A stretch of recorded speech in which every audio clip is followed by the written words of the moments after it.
Olá, gente. Sejam muito bem-vindos ao nosso podcast Porto de Ideias. E hoje a gente vai falar sobre o futuro do trabalho.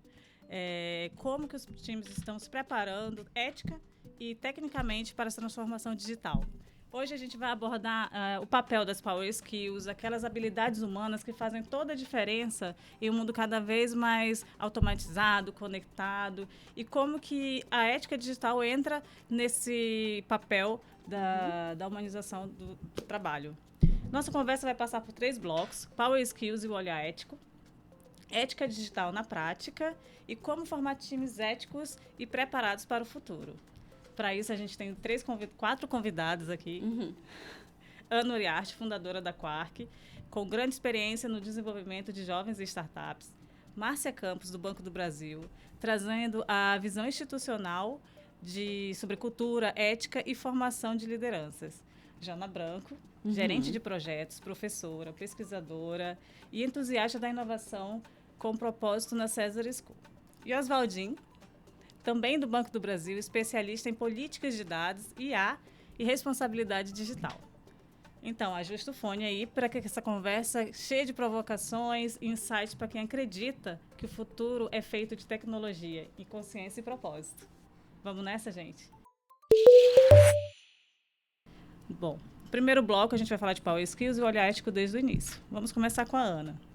Ana, conta pra gente qual é o conceito de Power Skills e, na sua atuação com jovens e startup, quais Power Skills estão mais em evidência hoje? Legal, primeiro prazer estar aqui com vocês, meninas e Oswaldinho. Eu gosto sempre de abrasileirar as coisas, porque eu acho que às vezes a gente coloca uns títulos em inglês que tornam inacessível aquele conhecimento. E habilidades comportamentais, né? A gente já teve vários nomes em inglês para isso, né? A gente já chamou de soft skills, de core skills, de power skills, mas trazendo para um conceito mais nacional, quando a gente fala de power skills, a gente está falando de habilidades comportamentais, né? Então, aquelas habilidades que a gente usa para nos relacionarmos com as pessoas ao nosso redor. Comunicação, liderança, adaptabilidade, né, aprendizado constante, por aí vai. E quando a gente olha hoje para o jovem que está entrando no mercado de trabalho num contexto de mudanças muito constante, eu acho que algumas habilidades como frustração com erro, então entender, acontece uma coisa aqui, né, um aprendizado que eu não estava prevendo que ia acontecer dessa forma, como é que eu lido com isso? Será que eu me frustro e não quero mais saber daquilo? Ou será que beleza, isso aqui é um aprendizado, vamos ver o que eu tiro disso e parto para a próxima. Adaptabilidade é uma habilidade também super importante. Aprendizado constante, porque a gente sempre fala, né, 5 anos atrás, Bitcoin era grande tecnologia, 2 anos atrás era metaverso, hoje em dia é inteligência artificial. E para a gente se adaptar nesse contexto todo tecnológico que muda tão rápido, que vai continuar mudando cada vez mais rápido, é importante também essa habilidade de adaptabilidade. Então, acho que se eu tivesse que elencar, assim, né, top 3 habilidades para jovens hoje que estão entrando no mercado de trabalho, seriam essas. Perfeito.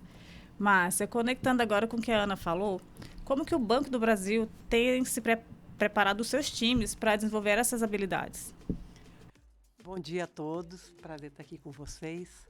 Pessoal, o Banco do Brasil começou um movimento há uns 4 anos atrás que a gente convencionou chamar de movimento Evolution. Esse movimento ele era totalmente voltado para a aquisição de competências digitais pelo nosso corpo funcional. Claro, com a evolução, com a velocidade das mudanças, o banco acompanha, né? E a gente passou esse movimento hoje para o que a gente está chamando de Evolution Skills. Ele é feito com um parceiro nosso, com a Alura, e trabalha pós-graduação. A gente vai dar bolsas para 170 funcionários do banco, que vão pagar 80%, o banco vai pagar 80%, vai arcar com 80%, os funcionários vão arcar com 20%. Então, isso é uma jornada de 1 ano desenvolvida junto à FIAP. Nós temos ainda o MAD, que é o Movimento de Aceleração Digital. Esse movimento ele começou sob a forma de um projeto há 2 anos atrás e agora ele está definitivamente, desde março de 2024, incorporado como um movimento institucional de aceleração digital. Ele é voltado para as lideranças, para os potenciais líderes, para pessoas que estão também ingressando agora na carreira digital. E ele é feito com, inclusive, alguns parceiros aqui de Recife. É feito com uma jornada de inovação junto com a César School. Também temos como parceiro a TDS. E esse movimento, ele visa tanto o upskilling, quanto o reskilling dos funcionários, tá? O upskilling seria exatamente você alterar, né, as habilidades que você já tem, adquirir habilidades, que aí já é o reskilling, e estar preparado para o que vem por aí de transformação digital. Nós também trabalhamos a mentoria de carreira no banco. E a mentoria de carreira, ela é exatamente voltada para Power Skills, aquilo que a gente estava falando, que são as habilidades comportamentais e que são não apenas habilidades do cérebro, como habilidades do coração. Então, quando a gente fala em comunicação, quando a gente fala com empatia, de você errar, de você voltar para a prancheta, de você experimentar, de você não ter medo, de você ter segurança psicológica e realmente conseguir inovar. Então, a nossa mentoria de carreira, ela é voltada para isso também. Perfeito, Márcia, obrigada. Jana, como design pesquisadora no ecossistema de inovação, como você enxerga o papel do design ético na construção das experiências digitais, como o onboarding, por exemplo? Maravilha. Acho que antes de responder essa pergunta, quero fazer um comentário. Eu sou filha de um colaborador do Banco do Brasil. Ele está aposentado hoje em dia.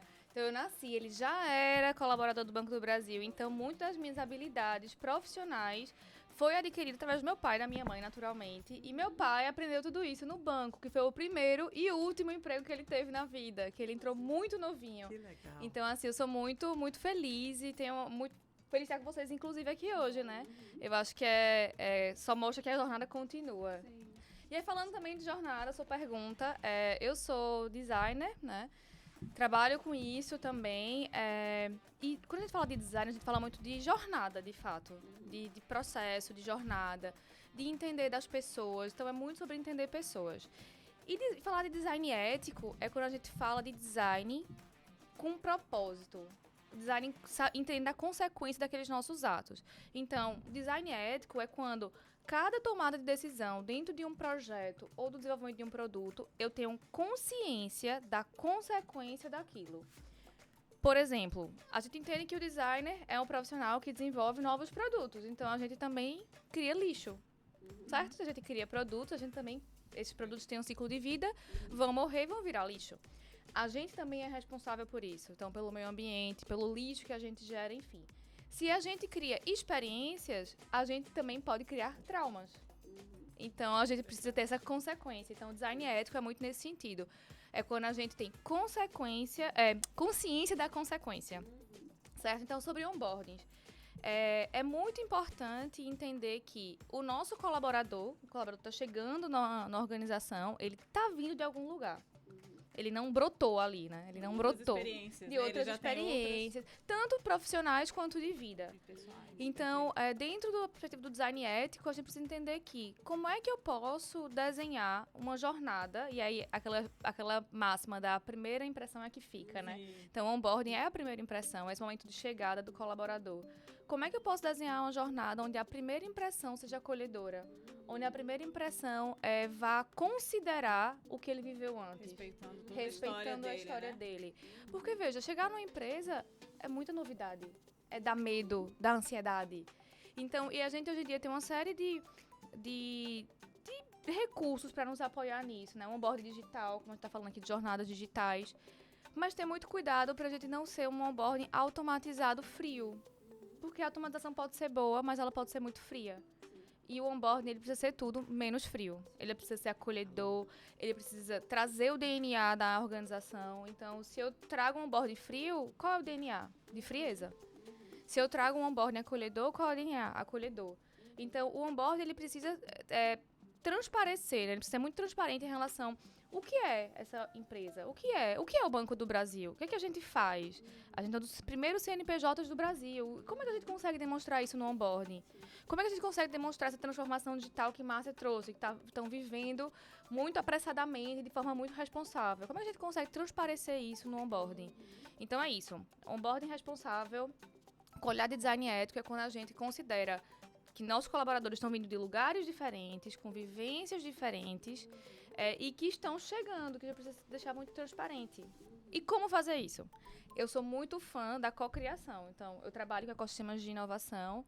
E para mim, eu acho que a cocriação resolve muito desse problema.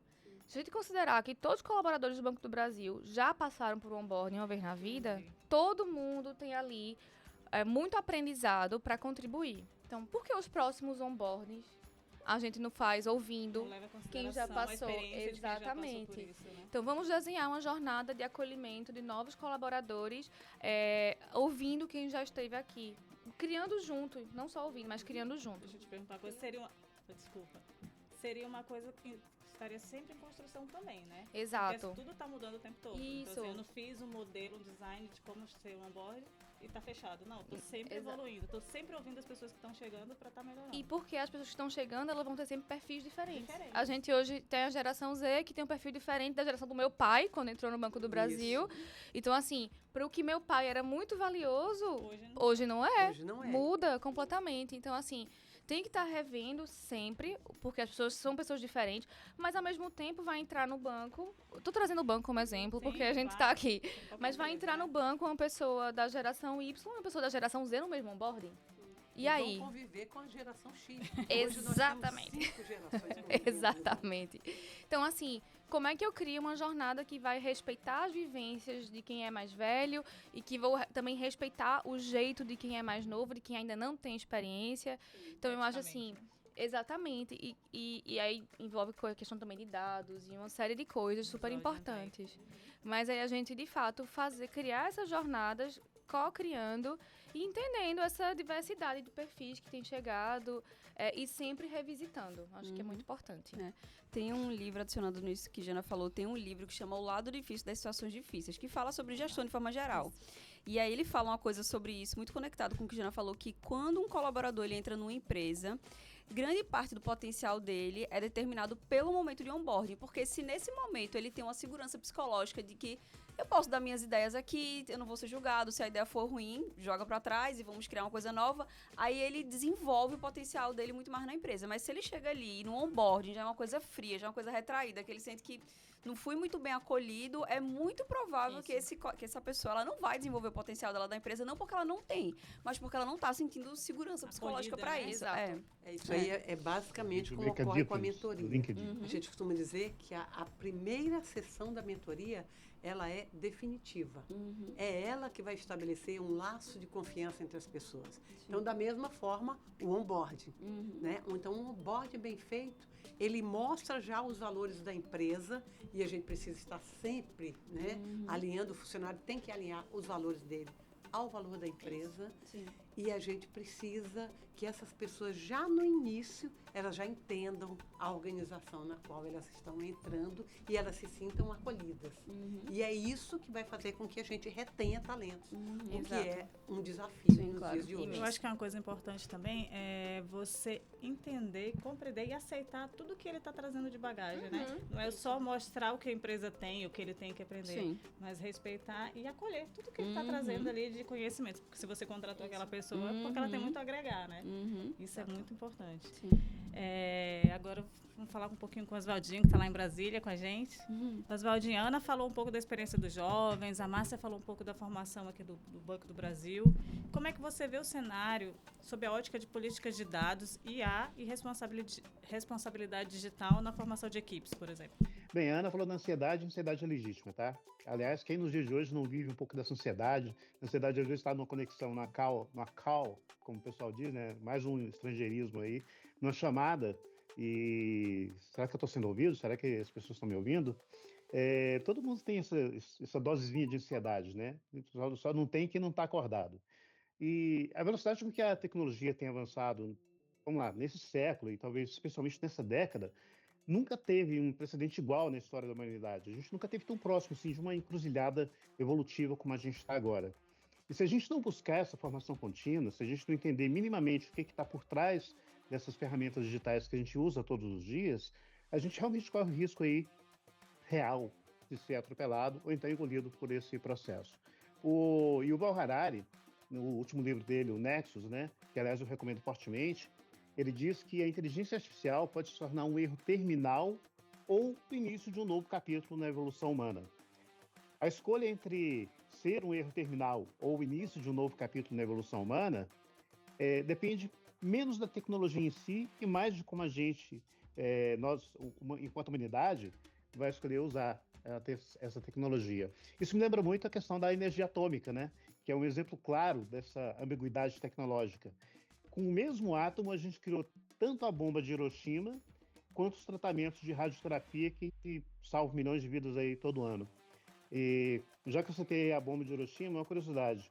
Quando a bomba foi testada lá no deserto do Novo México, em 1945, talvez um dos mais famosos físicos presentes, né, o próprio Oppenheimer, que foi tema de filme recentemente, ele citou uma escritora oriental e disse: "Agora me tornei a morte, o destruidor de mundos." E essa frase dele mostra muito esse peso da responsabilidade que acompanha esse poder tecnológico. Aqui no Banco do Brasil, eu estou aqui à frente do escritório de governança integrada de dados, analíticos e IA. E a gente tem primado muito por levar essa responsabilidade muito a sério. A gente publicou recentemente o nosso guia de diretrizes e boas práticas com IA ética e responsável. Está lá disponível no site de Relações com Investidores, ri.bb.com.br. E a gente foi o primeiro banco no país a colocar isso publicamente no mercado. Não como uma forma de vitrine institucional, mas como uma contribuição real, aberta para o ecossistema de IA no Brasil, né? A gente tem que entender que não dá mais para ficar terceirizando essas decisões éticas. Cada pessoa, cada cidadão, cada indivíduo, cada profissional, cada organização tem que assumir o seu papel. Então vai ser engolido por essa onda, porque essa onda não vai esperar por ninguém, viu? Ou seja, não basta a gente regular internamente nas nossas organizações. A gente tem que compartilhar, tem que provocar o debate público, tem que trazer luz para essas decisões, porque a gente tem que ter essa consciência, todo mundo tem que ter essa consciência de que isso que a gente está vivendo agora impacta diretamente a vida de milhões de pessoas. Milhões de pessoas vão ter suas vidas transformadas por conta dessa evolução tecnológica e pode não parecer, mas a gente tem que ter noção. Aquilo que era sonho da humanidade, talvez milhares, centenas de anos atrás, que a gente falava de inteligência artificial, o autômato, que aparecia lá na mitologia grega, hoje é realidade. A gente está vivendo isso, a gente está fazendo isso acontecer de alguma forma. E nós somos responsáveis por dizer qual o rumo dessa tecnologia, qual o rumo que essa tecnologia vai tomar e como ela vai afetar a história da humanidade. Perfeito, Oswaldinho. Eu acho que você falou faz todo sentido. A ética digital, ela impacta todo mundo, né? Principalmente, Sem dúvida. E a gente que está falando um pouco de Power Skills, é importante que as pessoas que estão com upskilling ou que queiram se preparar melhor para o futuro do trabalho, estejam muito atento a esse tema também, de ética digital. Márcia, pegando o gancho aqui do pouco que o Oswaldinho falou, você acha que a cultura só se constrói com exemplos? E quando os líderes modelam comportamentos éticos com o uso da tecnologia, isso reverbera nas equipes? A cultura, eu diria que ela não só se constrói, mas como ela também transforma. Ela transforma equipes, ela transforma líderes. Já dizia o Peter Drucker, né, que a cultura, ela come a estratégia no café da manhã. E isso eu nunca vi uma frase tão perfeita, né? Perfeita, né? Então, claro que o líder sempre vai dar o tom. É por isso que a gente se preocupa em formar as lideranças. Nós temos aí, a minha equipe é a responsável pelo Código de Ética do banco, e uma das coisas que a gente tem feito é exatamente disseminar práticas éticas no banco como um todo. Tá? E dentro dessas práticas éticas, isso inclui inclusive a violência laboral, né, que faz parte de um programa gigante do governo federal, que é um programa de formação, de prevenção a assédio e discriminação, e a gente só muda isso com ética. E quando a gente traz isso para o digital, a nossa maior preocupação é de que se leve para o digital os vieses. Né? Então, não é algo muito simples, porque muitos vieses desses são inconscientes. Sim. Então, quando você vai para uma área como programação, ou quando um líder não é ético e ele leva para o digital o seu viés, aí nós temos um problema. E a equipe, claro que reverbera, né? Ela vai estar alinhada com o líder. Então, qual é o líder que nós queremos. Isso tem sido debate de discussão do Banco do Brasil, porque a gente precisa construir um ambiente, né, onde a ética possa florescer, onde ela possa estar no nosso dia a dia, a gente chama no nosso DNA, né? O banco é uma das empresas mais éticas do mundo, mas isso não é uma coisa que a gente faça só no mês de maio, que coincidentemente é o mês da ética.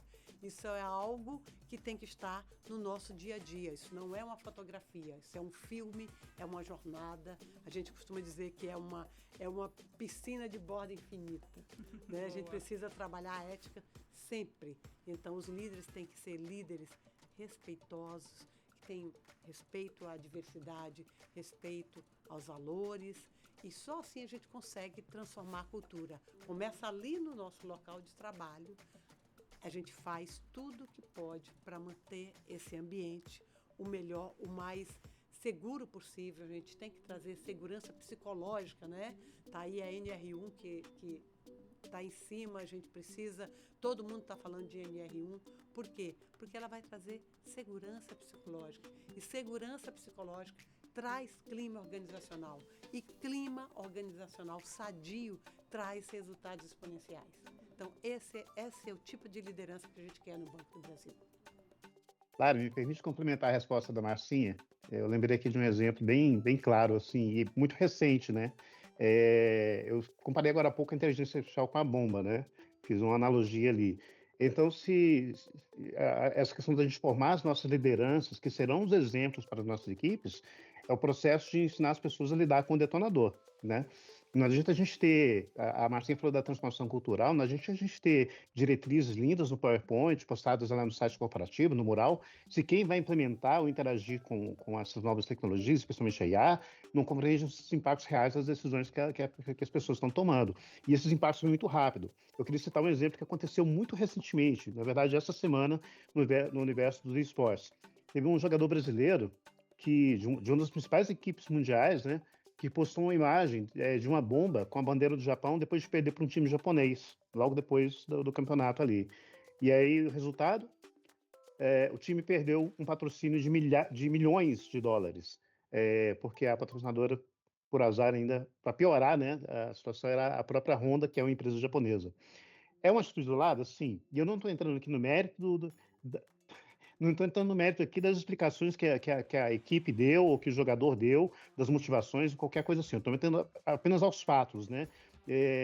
Todo um ecossistema que foi construído com o esforço coletivo foi comprometido por causa de uma atitude de uma pessoa que não teve ali noção ética da atitude que estava tomando. E esse é um exemplo claro e infeliz de como a falta dessa formação ética, emocional e digital pode virar aí um míssil teleguiado contra a própria organização.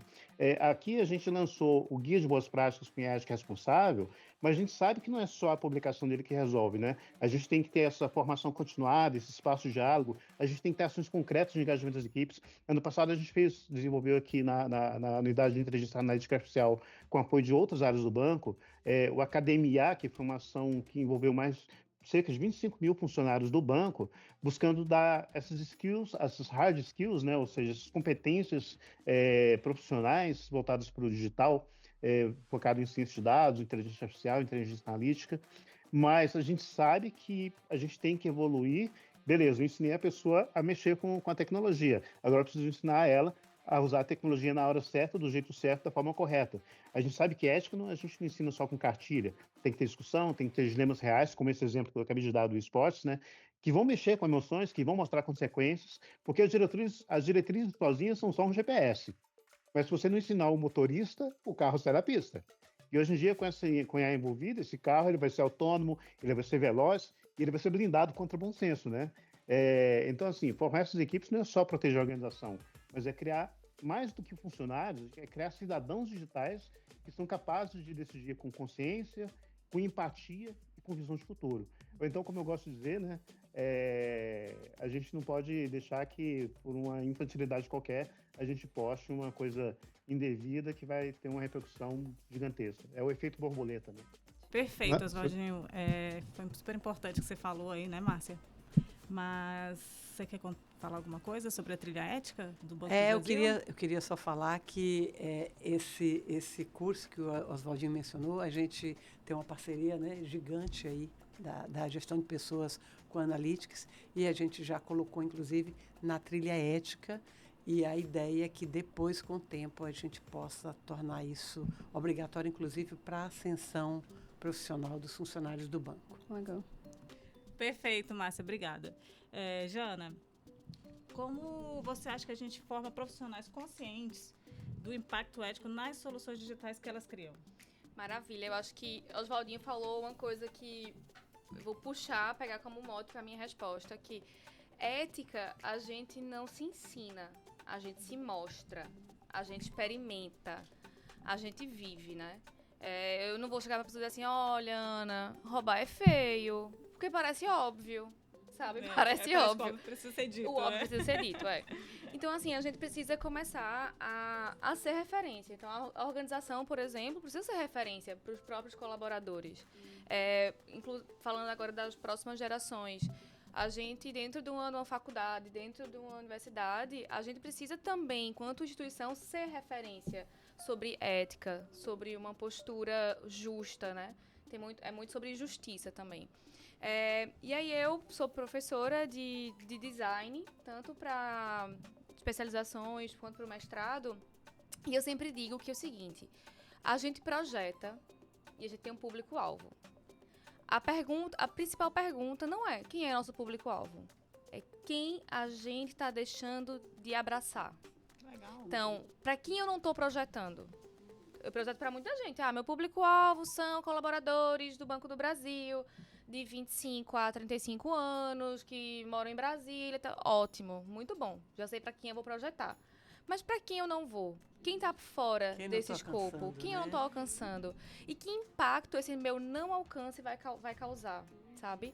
Então, dentro do universo do design, a gente tem até uma ferramenta que é um mapa de impacto, para entender o impacto daquilo que a gente está criando, que a gente está desenhando. Então, impacto a curto prazo, médio, longo prazo, impactos mais graves, enfim. Então, é muito importante isso.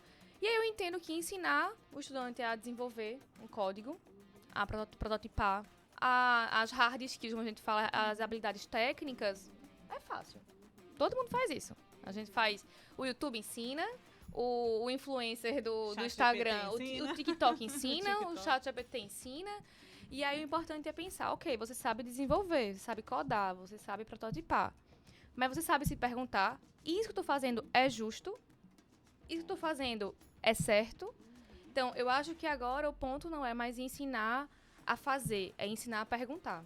Então, é esse o ponto. Eu acho que essa é a grande questão. O ChatGPT tá aí, dando um show. Mas se eu não sei perguntar pra ele, ele vai ser totalmente enviesado. Ele vai sempre te responder mais de acordo com o que você perguntou. Exatamente. Então, assim, o ChatGPT é um grande puxa-saco. Ele vai responder, ele vai falar o que eu quero ouvir. Sim. O que você quer ouvir. Mas não o que você precisa ouvir. Exato. Verdades difíceis ele não vai me dizer se eu não souber perguntar pra ele. Então, eu perguntar pra ele, ChatGPT, como é que eu faço isso? Assim, assim, assado. Certo. Mas que impacto isso causa? Alguém pergunta isso? Ninguém pergunta isso.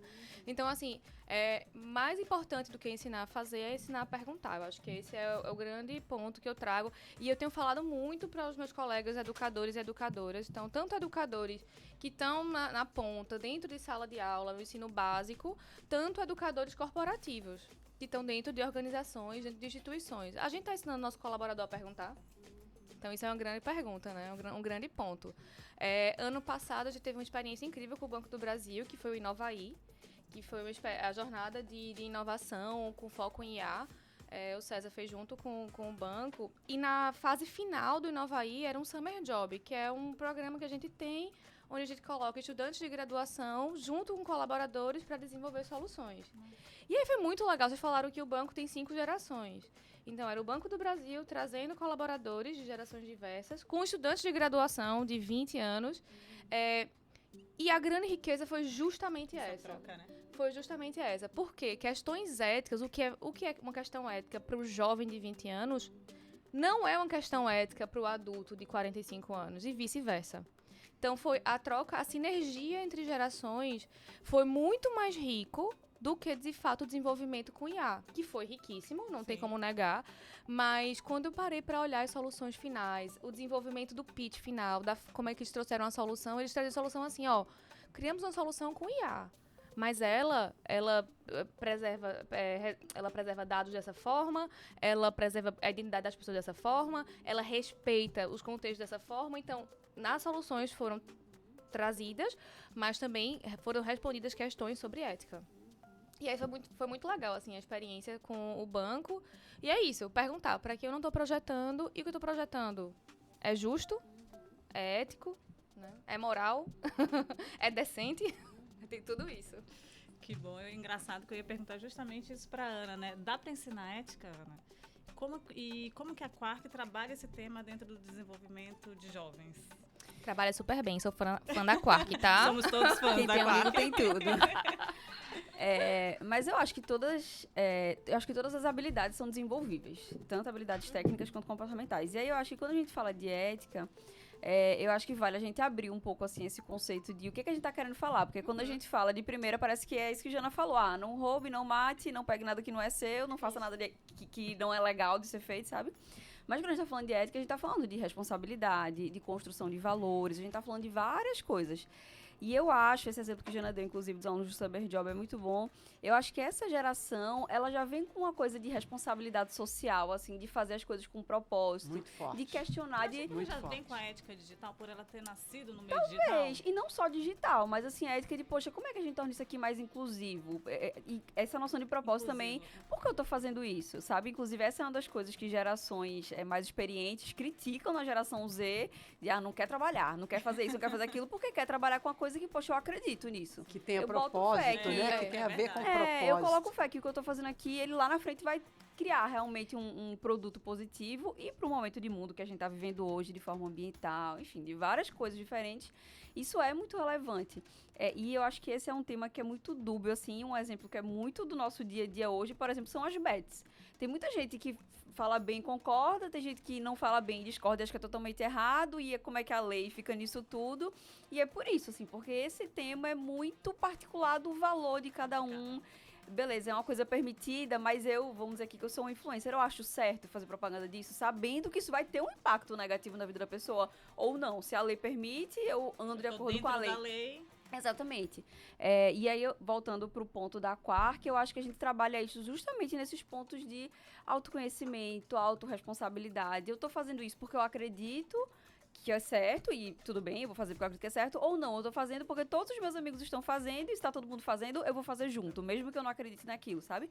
Então, acho que essa construção aí de valores, de autorresponsabilidade, é uma coisa que a gente trabalha na Quark, mas uma coisa que é muito importante, a gente trabalha muito com escola, né? E aí uma crítica que a gente ouve muitos professores é o papel de educar não é da escola, é dos pais. Então, qual é a responsabilidade dos pais nisso, sabe? É exatamente o que a gente estava conversando antes, que tem uma frase, né, que eu acho que o conceito explica e o exemplo arrasta, alguma coisa nesse tipo, que é o exemplo dos pais e das pessoas, né, que cuidam daquela criança, enfim, dos tutores responsáveis, que vão mostrar no dia a dia, bati na mesa, né, perdão, produção, mas que vão mostrar no dia a dia quais são as atitudes éticas que essas pessoas tomaram no dia a dia. Porque a gente, na Quark, a escola, pode ensinar 1 milhão de conceitos. Se aquela criança, no dia a dia, vê o pai que recebe um troco a mais na padaria, só botar o troco no bolso e ir embora, ela vai aprender aquilo muito mais do que lendo 500 mil professor livros falando, sobre ética. Pelo exemplo, né? Exatamente. Então, acho que quando a gente fala da formação de jovens, é importante colocar esse parênteses, assim, sabe? Que o exemplo das pessoas que cuidam daquela criança, daquele jovem, isso vai ser muito mais impactante, vai estar muito mais marcado do que qualquer curso, qualquer coisa que ele faça de forma teórica, sabe? Perfeito. Mas, assim, na prática, no dia a dia mesmo lá da Quarks, quais práticas funcionam de verdade na formação de times humanos, éticos e inovadores? Vocês têm alguma prática, alguma coisa assim? Como é que funciona lá na Quarks? A gente vai muito nesse viés, acho que a Jana comentou antes também, de co-criar as coisas de Legal. forma co-criar junto, Isso é né? uma A coisa nova, redundância. não é? Uma coisa dessa geração? Sim, gostar de Ouvir o fazer outro junto. fazer junto, Meu né? Deus, É. obrigada, nova geração. Exatamente. E eu acho que a gente tem cada vez mais a visão, inclusive a gente tem pessoas jovens trabalhando na Quark, e é bem interessante quando a gente tá numa reunião, porque as pessoas que são um pouco mais experientes vêm com uma opinião que é um pouco mais enviesada, usando o termo aqui que tu usasse, E as pessoas jovens já vêm com uma visão um pouco mais um pouco mais aventureira até, vou usar esse termo de, poxa, vamos fazer isso, ousada, exatamente, e se a gente fizesse? E aí, às vezes, até eu mesmo fico tipo, mas eu sei que isso aqui, sabe assim, eu já tenho experiência, mas vamos fazer, porque eu também entendo que esse teste é importante, sabe, mesmo que eu já tenha tido experiência, talvez a realidade de hoje seja diferente, exatamente, e eu acho que até um exercício, assim, daquela coisa que eu comentei antes, né, transformação digital, as coisas acontecendo muito rápido, às vezes um teste que a gente fez com alunos há um ano atrás, hoje em dia, se a gente fizer, já vai ser totalmente diferente, porque é outra realidade, outro contexto. A gente viu muito pré e pós-pandemia isso, né? As coisas que a gente fazia pré-pandemia funcionavam de uma forma. Hoje em dia, o resultado é totalmente diferente. Então, acho que essa criação compartilhada e respeitando a individualidade, sabe? De todas as pessoas, assim, entendendo que todo mundo tem alguma coisa para contribuir, todo mundo tem alguma coisa para aprender. E a ideia, eu acho que enquanto empresas forem esse espaço, assim, startups, né? De esse espaço aberto para criação conjunta, eu acho que isso é um ganha-ganha, assim, sabe? Inclusive, eu acho que esse é o grande diferencial, assim, entre empresas, independente do tamanho, tá? Mas que tem um potencial mais exponencial, como o Márcia tinha falado, e acho que não tem. É justamente essa visão de que a gente pode fazer as coisas juntos, co-criar, como você estava falando, né? O Oswaldinho criou um projeto, mas eu também faço parte dele, também teve contribuição de gestão de pessoas, porque tem uma metáfora que eu faço que é como se nós fôssemos peças de quebra-cabeça, né? Se eu tiver várias peças de quebra-cabeça igual, eu não monto, né? O quebra-cabeça. A ideia é que a gente tenha várias pecinhas diferentes. Essa é a metáfora da professora. A ideia é que a gente tenha várias pecinhas diferentes para que a gente tenha um cenário mais completo. O cenário completo, perfeito. Oswaldinho, como que definições claras de papéis, políticas internas e educação contínua em ética digital ajudam a formar times tecnicamente fortes e socialmente conscientes? Olha, se tem uma coisa que eu aprendi nesses últimos anos aí, liderando essas iniciativas com tantos parceiros como a Marcinha, né, voltados para a questão de governança e ética digital, é que cultura ética não nasce de algoritmo. Né? Não é programando, não é codando que você vai conseguir colocar ética na cabeça das pessoas. Ela depende de alinhamento claro, repetido, coerente entre discurso e prática. Eu tenho um mantra que eu uso desde 2020, quando a gente criou aqui um movimento lá atrás, que a Marcinha participou também, que era o movimento BB Data Driven, e eu sempre dizia que a transformação cultural ela depende da presença constante do agente transformador. Né? E aí você tem diversos agentes que são importantes para esse movimento acontecer. Definir os papéis de forma muito clara é importante, porque evita aquele famoso, isso não é comigo, então deixa que eu deixo. Né? É muito comum em jogo de vôlei, deixa que eu deixo, e a bola cai no chão. A questão de políticas internas, e aí não vem um caso se a gente está falando de políticas, não se atendo tanto ao nome, mas pode ser políticas, pode ser diretrizes, pode ser normativos, mas qualquer acervo normativo que sirva para regular, para orientar internamente o corpo funcional de como agir, se for bem desenhado, ele vai evitar aquilo que a gente chama de ética interpretativa, né? Aquela que muda conforme a conveniência. Né? E, por fim, a questão da educação contínua, quando a gente está falando de ética digital, ela evita aquela ilusão de que a gente já sabe o suficiente, quando, na verdade, a gente está lidando com uma coisa que está transformando todo santo dia. Né? É um cenário de complexidade crescente, mutação acelerada, e que a gente não vê ainda onde vai terminar, onde vai parar, o que vai acontecer. Todo dia a gente tem uma disrupção aí tecnológica acontecendo. Recentemente, por exemplo, a gente teve uma retomada aí da tramitação no Congresso do projeto de lei 2338, 2023. Né? A gente tem acompanhado, inclusive atuado fortemente aqui, enquanto o Banco do Brasil junto à FEBRABAN, como agente da sociedade na formulação dessa legislação. E agora esse projeto de lei está sob análise da Comissão Especial de Inteligência Artificial na Câmara dos Deputados. Semana passada foi indicada a presidente da comissão, a deputada paranaense Luísa Canziani, e ela deu uma entrevista ao UOL e foi muito clara dizendo o seguinte: vamos resetar essa discussão. Por quê? Se a gente olhar para o perfil da deputada Luísa Canziani, ela é uma deputada jovem, antenada, ela foi propositora de outras legislações a respeito, e ela tem esse perfil de vamos olhar com cuidado para que a gente não traga uma legislação que enrijeça demais, mas também não seja flexível demais. A gente tem que sempre seguir aquele mantra oriental, buscar o ponto de equilíbrio. Esse tipo de posicionamento é fundamental, porque não dá para a gente construir uma cultura ética num terreno nem instável e nem rígido demais. A gente precisa ter base legal e regulatória, que precisa dar suporte à prática, mas a gente também não pode ter liberdade total, porque isso vai afetar direitos fundamentais das pessoas. Eu escrevi recentemente um artigo aí sobre transformação cultural. Eu até citei, né, que eu tinha aquele mantra de que a transformação cultural só ocorre com a presença constante do agente transformador. Eu resolvi dar um upgrade nesse mantra, né? E eu comecei a falar 5 sistências, né? Depois procurem as 5 sistências da transformação cultural. Mas eu queria chamar a atenção que a gente não muda a cultura só com decreto, discurso ou normativo. A gente tem que mudar a cultura com prática persistente, com exemplo consistente e com os incentivos que estejam alinhados com as nossas normativas, né? A gente tem que deixar essa coerência o tempo todo presente. Quando a gente fala em ética digital, isso significa que a gente tem que criar ambientes onde o certo seja possível, fazer o certo seja esperado e fazer o certo seja uma coisa valorizada, né? Se você não valoriza aquela pessoa que faz o certo, e aí eu trago a ética como essa pergunta clara, né? Isso é certo? Você acha isso certo? Acho que a melhor coisa que você faz para exercitar a ética no seu dia a dia é se perguntar constantemente, você acha isso certo? E como é que a gente torna isso concreto no nosso dia a dia? 3 metáforas simples para poder falar desse negócio de papéis, políticas e educação. Os papéis bem definidos é como se a gente tivesse um bom roteiro de teatro. Cada ator sabe a hora que entra, o que ele fala, qual é a sua função na cena. Se você não tiver esse roteiro bem definido, é aquele improviso caótico. Se não for os barbichos ou aquela galera lá de Recife que é fera no stand-up e na improvisação, você vai ter um caos no palco. Então a gente precisa ter papéis bem definidos. A questão das políticas, diretrizes ou narrativos internos claros, é como se você tivesse uma manual de instruções para desarmar a tal da bomba, lembra? Pode parecer exagero. Até você lembrar daquele caso que eu citei do jogador brasileiro lá que teve uma postagem infeliz que detonou a imagem de um time inteiro, custou um patrocínio, milhões de dólares, uma estrutura gigantesca, várias empresas, várias famílias envolvidas, né? Então, a ética digital não é só um tema filosófico. No final das contas, é uma realidade do nosso dia a dia, uma questão de sobrevivência reputacional.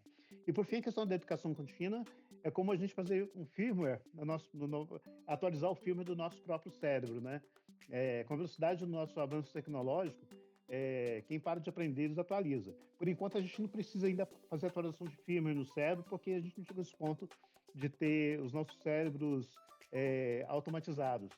Mas se a gente deixar que essa desatualização ética aconteça na nossa vida, isso vai se tornar especialmente perigoso, porque é invisível até que cause dano, até que alguém seja prejudicado.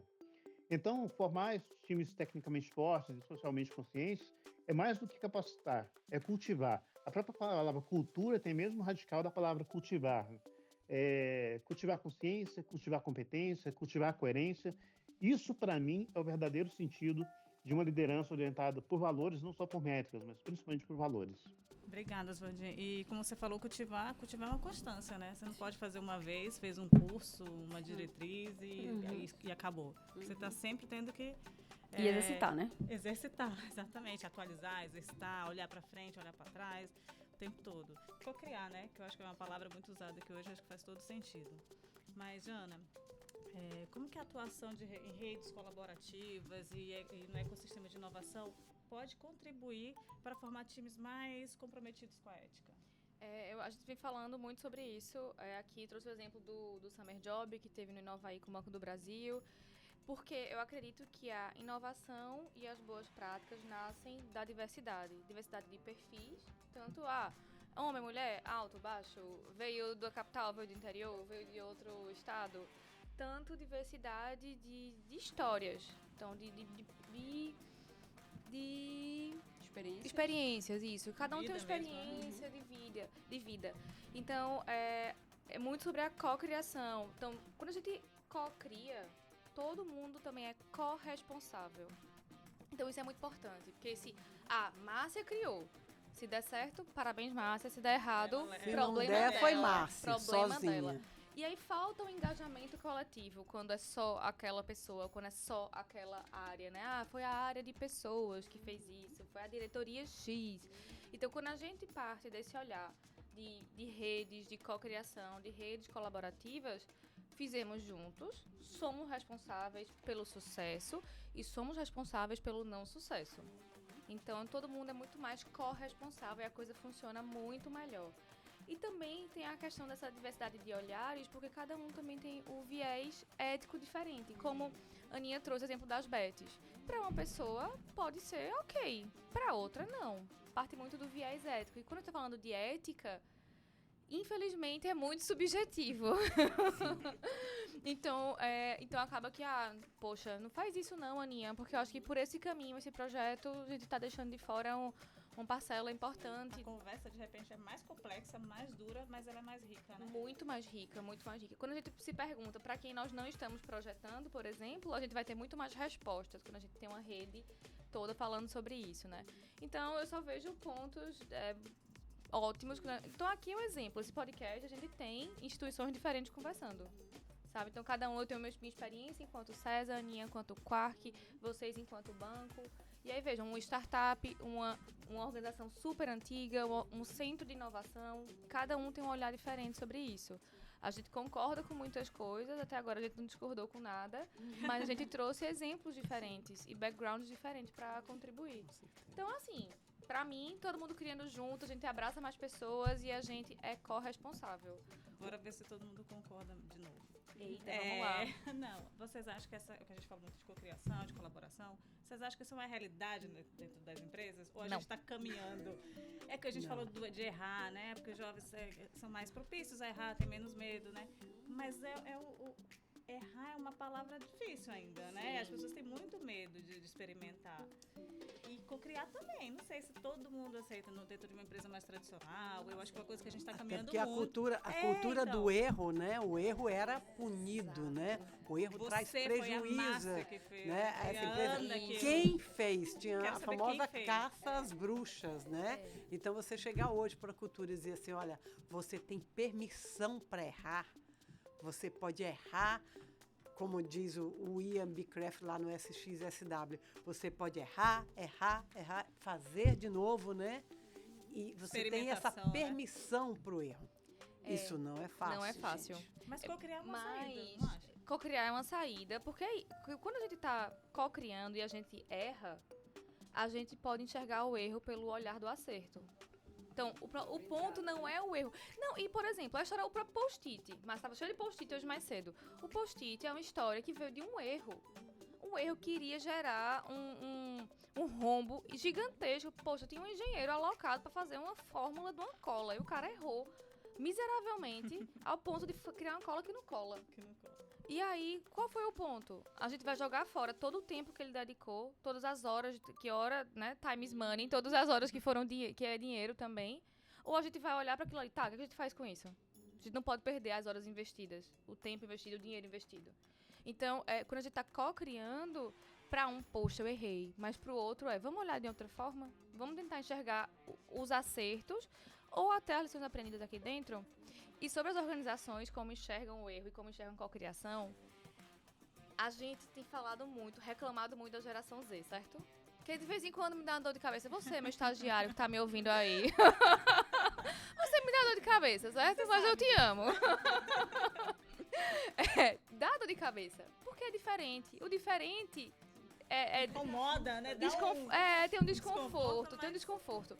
Mas eu boto muita fé, porque é o seguinte, a gente tá todo mundo assim, virando a cara pra geração Z, só que eles vão chegar e vão dizer assim, não vai ser desse jeito, não fico aqui. Não quero, não gostei. Ou seja, daqui a 10 anos, ou a gente vai engolir geração Z, ou a gente não vai ter ninguém trabalhando na empresa.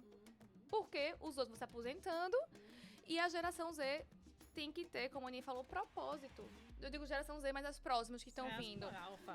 Eu sou milênio, já tenho a coisa do propósito. Mas aí, de vez em quando, tipo, pagar boleto também é um propósito.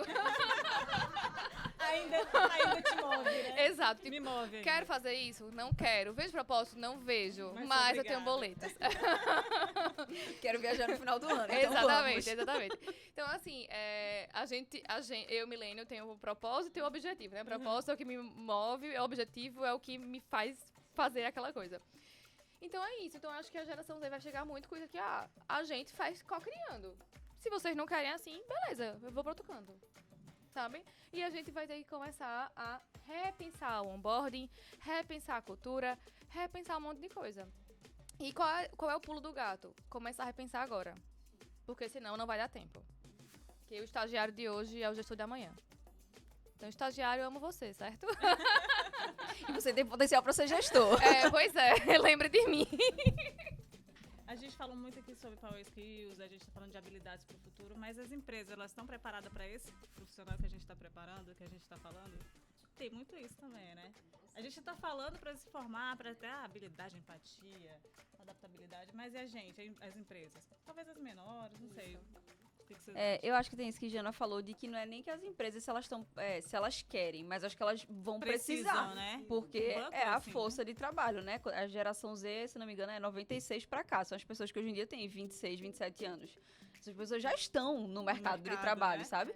E aí eu acho que as empresas cada vez mais têm tido a visão das consequências negativas de não se adaptar a esse novo perfil, como, por exemplo, a rotatividade, né? Como a Márcia falou, da pessoa entra na empresa, a empresa tem um super gasto de processo seletivo, onboarding, etc, etc, e dali a 3, 4 meses... Eu volto? Não? É a vida real, Tá. a vida real. Tá, perfeito. Acontece. Como Márcia, eu vou voltar do como o Márcia estava falando, tá? Como o Márcia estava falando, por exemplo, dos custos de rotatividade, né? A empresa tem um super gasto ali de processo seletivo, de onboarding, gasto tanto financeiro, de tempo dos gestores, e aí, dali a 4 meses, aquele colaborador sai porque não me adaptei. Sabe? E o próximo vai acontecer a mesma coisa, porque se É o aquele perfil, né? ambiente... Exatamente, sabe? Não é a característica daquela pessoa Carla, não, é a geração que tem esse comportamento. E lógico, né, fazendo um grande parênteses aqui, que a gente tá falando de... É difícil, né, num país como o Brasil, que é tão grande, falar, né, de uma realidade que é igual para todo mundo. A gente tá falando de bolhas aqui. Se a gente Sim. for olhar, por exemplo, às vezes em jovens, né, geração Z, que tem uma condição de vulnerabilidade social, Sim, por vai exemplo, aceitar mais eles fácil. querem aquele Sim. emprego, sabe? Porque Precisam, exatamente, o objetivo deles conta um pouco mais do que o propósito. Mas até o ponto, inclusive esses jovens de vulnerabilidade, eles enxergam que, ok, essa empresa não tá me acolhendo, não tá bom pra mim, vou empreender. Vou ser um pequeno empreendedor da minha comunidade. Eu vou ser aquela maquiadora que vou maquiar as pessoas da Fazer minha unha, comunidade. Vou fazer unha, vou ser o youtuber. Então, assim, mesmo para esses jovens, muda, a mentalidade muda, é uma virada de chave, sabe? Então, de novo, geração do meu pai. Concurso era a coisa mais incrível do mundo. Falar de concurso pra mim e pros meus irmãos já é uma geração... É mesmo que matar. Eu disse, pai, porque na nossa cabeça, qual era a ideia de concurso? É você fazer a Caixinha mesma presa, coisa né? todos os dias. Você passar 40 anos na sua vida fazendo a mesma coisa. Acordar todo dia fazer a mesma coisa. Então, porque de fato era. Mas agora quem é concursado também transita em diversas áreas. Então mudou. Né? Tudo muda. Exato. CLT hoje já tá virando até meme. Meme. É incrível. Ai, né? gente, Como eu ninguém amo. quer, CLT Premium, né, de série. Ai, gente, eu amo. Acredito, eu ouvi isso esses dias. Nossa, Minhas filhas de tá 9 e bom 10 anos falando de CLT. CLT. Mamãe, você é CLT? Eu falo, Mas até os termos, Xingando. ontem eu tava... ontem eu tava numa roda de cocriação e aí uma pessoa tava falando de uma escola, né, que a gente tem aqui em Recife, que é o Liceu, que é a Escola de Artes e Ofício. E aí tinha uma pessoa mais jovem na roda e falou ofício. Eu nunca vi ninguém se referir a trabalho com esse termo ofício. E eu fiquei, eu também, assim, eu sei que a palavra existe, mas Não nunca foi usa, no meu né? vocabulário Exato. ofício, sabe? Então, de Exato. fato, muda e é muito rápido, né? Jana, por exemplo, falando da experiência do pai dela. Teu pai, sei lá, 30 anos mais velho Isso. que vocês e já mudou da água pro vinho completamente o comportamento. Então, isso de fato muda e muito rápido, né? Márcia, mas você contou um pouco do que o banco tem feito, né, para acompanhar os jovens, ou essas transformações. Quer falar um pouquinho mais sobre isso? Olha, a gente... Que o banco é uma empresa bicentenária, né? Sim. Imagina o tanto que ele vem acompanhando, né, se modificando, se ajustando às nossas realidades.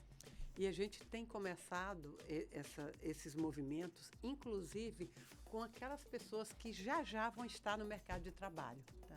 O banco criou, na minha época da UniBB, isso já tem 2 anos, quase 3 anos, a gente criou uma trilha com a Alura voltado para as competências digitais, voltada para o relatório Futuro do Trabalho, lá do Fórum Econômico Mundial. A gente teceu toda aquela trilha para que os jovens pudessem saber o que é que os espera no futuro, né?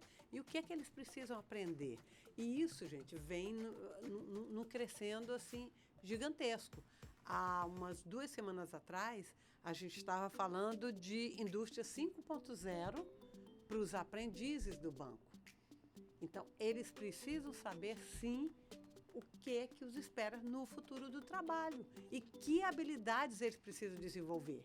Então, é um desafio até para nós também colocar isso para eles. O que é um pensamento crítico, né? O que é uma empatia.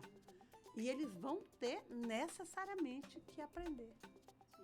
Então, a gente tem feito isso a partir dos aprendizes, mas toda a base funcional, através de programas como o movimento esse movimento de aceleração digital, o Evolution Skills, a mentoria, né? A mentoria é fortíssima quando a gente fala disso. O banco trabalha a mentoria como um processo sucessório. Então, a mentoria de carreira é uma das formas que a gente tem de disseminar a prática, né, das Power Skills, vamos dizer, que agora já estão surgindo as Surging Skills, né, que foi falado lá no SXSW também. Tem skills que a gente nem sabe que vão existir no amanhã. Então, se a gente se prepara para hoje, a gente já está se preparando um pouquinho também para o amanhã. Tá? E o banco tem uma pegada forte, né, de inovação que a gente está trabalhando. Certo. Márcia, você falou muito aqui de UniBB e trilha no banco. Explica para a gente, para os nossos ouvintes, o que é, o que significa UniBB e qual a importância dela para a gente aqui dentro do banco e trilhas. A UniBB é a nossa universidade corporativa. E a nossa universidade corporativa, ela é referência, né? Referência nacional, inclusive. A gente costuma brincar, a gente tem mais de 1000 cursos para fazer antes de morrer. A gente não conhece ninguém que tenha terminado. E que fique claro, né?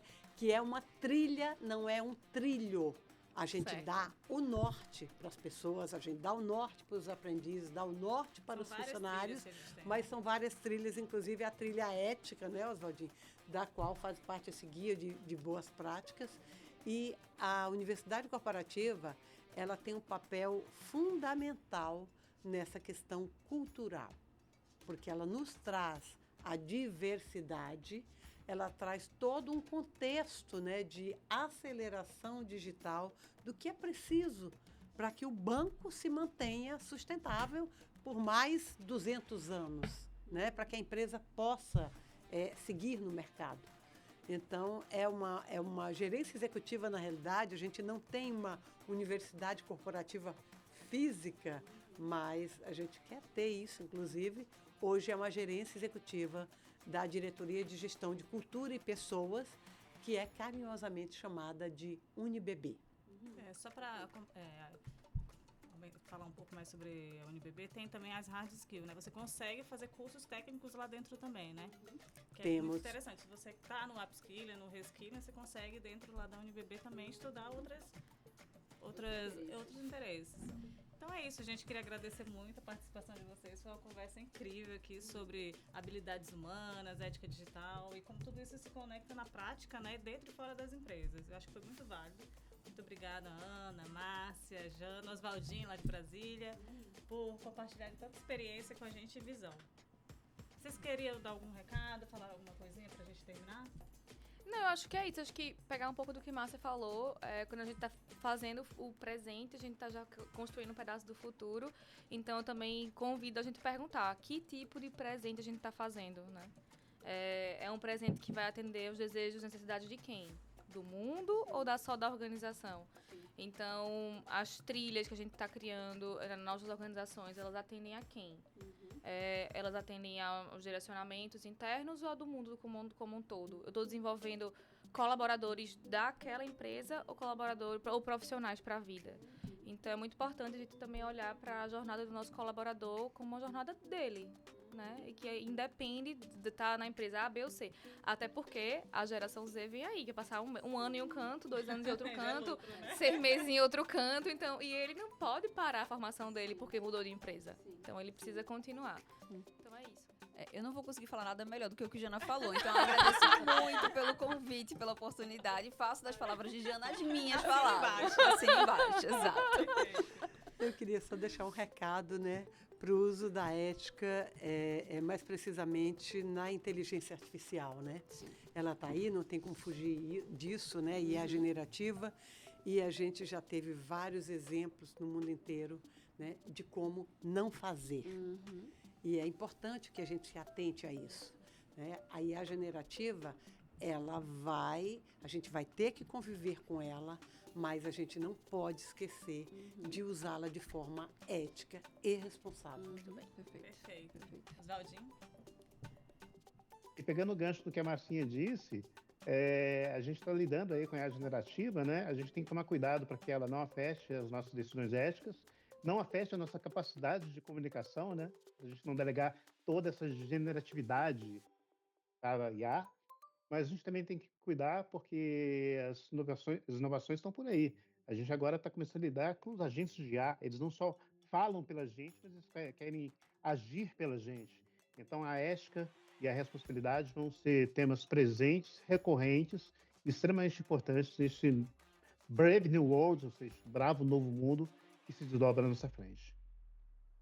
Perfeito, obrigada, Oswaldinho, obrigada, gente, foi um prazer conversar com vocês, eu acho que a conversa é muito valiosa para todo mundo. Então tá, gente, muito obrigada pela participação de vocês, eu acho que foi muito rica e valiosa essa nossa conversa, acho que muita gente vai aproveitar. Sim. E para você que curtiu o papo, compartilha com quem gosta também de tecnologia com propósito. Até mais.